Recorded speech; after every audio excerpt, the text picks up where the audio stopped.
नमस्कार। यूजीसी के आने के बाद देश में एक जातीय संघर्ष जैसा शुरू हो गया है। समानता हो, इस बात के लिए यूजीसी का कानून आया। लेकिन इस समानता के नाम पर जो असमानता का दौर चल पड़ा, और सबसे बड़ी बात यह है कि जो बड़े बड़े यूनिवर्सिटीज़ के विद्वान हैं, उन विद्वानों में भी खेमे बटे हुए हैं। चूंकि कहीं ना कहीं विषय राजनीतिक है, और उस राजनीतिक विषय होने के कारण संगठन अपने अपने हित साध रहे हैं। समाज की किसी को कोई चिंता नहीं है, समाज पर क्या असर पड़ेगा इसकी चिंता नहीं है। जो बहुजन समुदाय की बात करते हैं, असल में उनका उद्देश्य भारतीय संस्कृति, जिसको हिंदू संस्कृति कहा जाता है, उस संस्कृति को समाप्त करके बौद्ध संस्कृति को स्थापित करना, ये उनका। अगर कोई ये कहे कि वो जातीय समानता लाना चाहते हैं तो ना, क्योंकि वो बीच में उनके बहुजन की बात कहीं ना कहीं आ ही जाती है। बहुजन माने जो लोग बौद्ध मत को मानते हैं। यद्यपि बौद्ध मत भी भारतीय संस्कृति का ही एक अंग है, लेकिन इसके पीछे कहीं ना कहीं वैमनस्यता दिखती है। तो अब ऐसी परिस्थिति में क्या कोई संगठन ऐसा नहीं है जो समाज के बीच में ऐक्यता को स्थापित कर पाए, समाज के बीच में एक समानता के भाव को स्थापित कर पाए?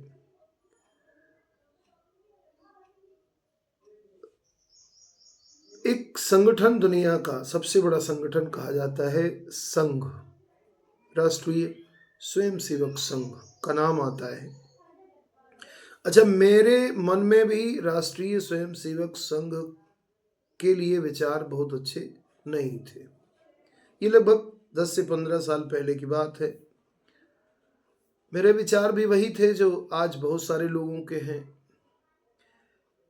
लेकिन हमारे यहाँ नगर में एक संघ के कार्य को प्रचारित करने वाले, संघ के कार्य को विस्तारित करने वाले एक विस्तारक कहे जाते थे, जो हमारा शहर है।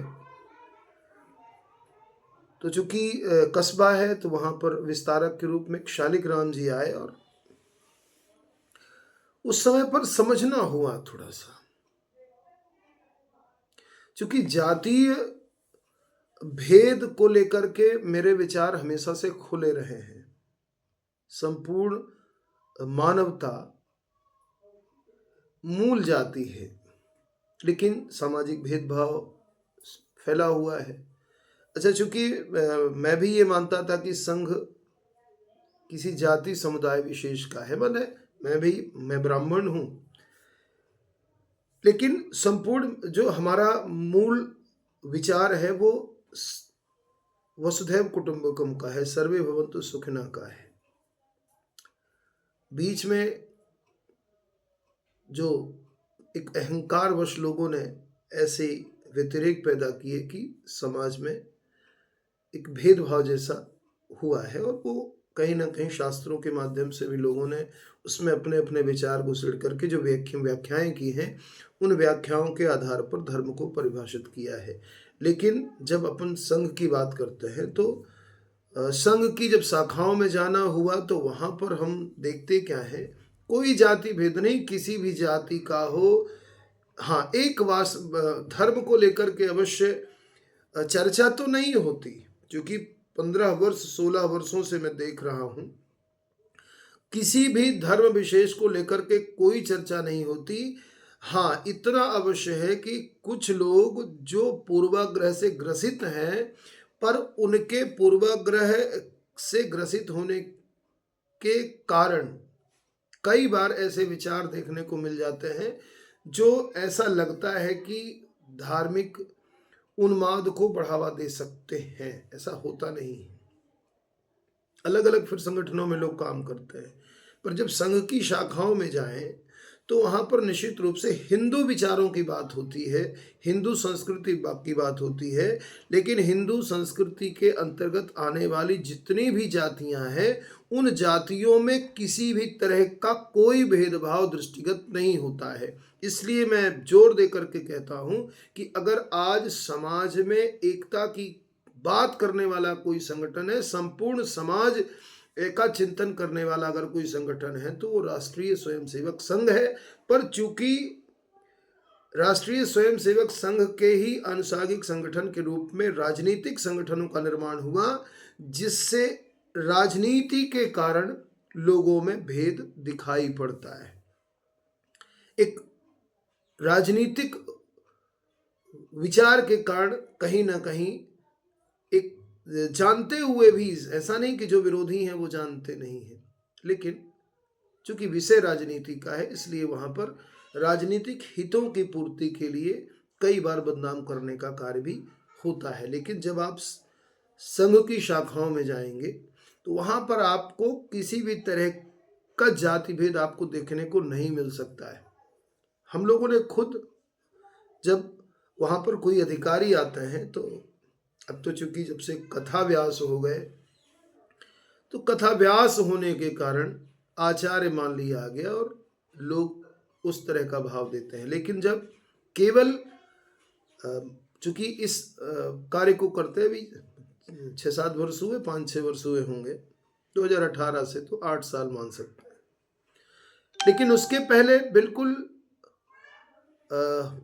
कोई अधिकारी आए तो उनकी थाली भी उठाना है तो स्वयंसेवक, और वहां पर थाली अपनी सबको धोना है। लेकिन अगर कोई अधिकारी आता है तो चाहे वो क्योंकि जाति पूछने की परंपरा ही नहीं है। प्रचारक हमारे घर में आते हैं, विस्तारक हमारे घर में आते हैं, जो कार्य करने वाले लोग हैं, किसी के घर में, मेरे घर की तो छोड़ दीजिए, किसी के घर में भी जाते हैं, तो जाति पूछने की कोई परंपरा ही नहीं है कि कौन किस जाति का है, कौन किस वर्ग का है। और संपूर्ण जाति वर्गों के लोग एक साथ बैठ करके भोजन करते हैं, उठते बैठते हैं। कोई किसी तरह लेटना भी है तो कोई किसी तरह का भेदभाव नहीं है। जब जाति पूछने का विधान नहीं, जाति सरनेम लगाने का विधान नहीं, सरनेम की चर्चा नहीं, केवल नाम के साथ में जी लगा करके आपस में संबोधन होता है, तो उस परिस्थिति में किसी भी तरह के भेदभाव की कोई गुंजाइश होती नहीं है।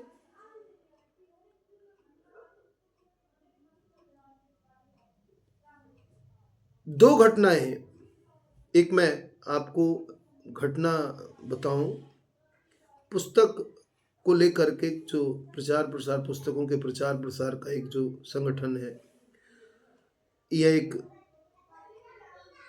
आयाम बनाया गया। तो उस समय पर प्रचारक हुआ करते थे, आज वो विश्व हिंदू परिषद का कार्य देख रहे हैं मध्य क्षेत्र का। तो अब उन्होंने फोन लगाया और जो लोग आए हुए थे मंडला से, आदिवासी समुदाय के लोग थे, तो मेरा नंबर दिया था, घर में आए,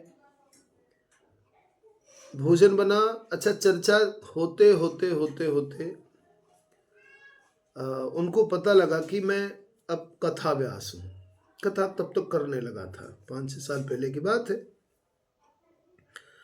भोजन हुआ, वो थाली उठाने लगे, तो मैंने कहा कि भाई साहब, आप थाली क्यों उठा रहे हैं? बोले आप भाई, केवल अगर नाम होता तो ठीक है, आप चूंकि कथा करते हैं और हम लोग आचार्य मान करके, तो हमने ये कहा कि भाई आप क्या आचार्य मान करके हमारे यहाँ आए थे? आप तो लोगों ने आपको नंबर दिया कि ये सहायता करेंगे, और आप एक नागरिक होने के नाते और संघ की शाखाओं में जाने के नाते आप मेरे घर में आए हैं, तो उस नाते तो निश्चित रूप से ये धर्म नहीं होता कि आप थाली उठाएं।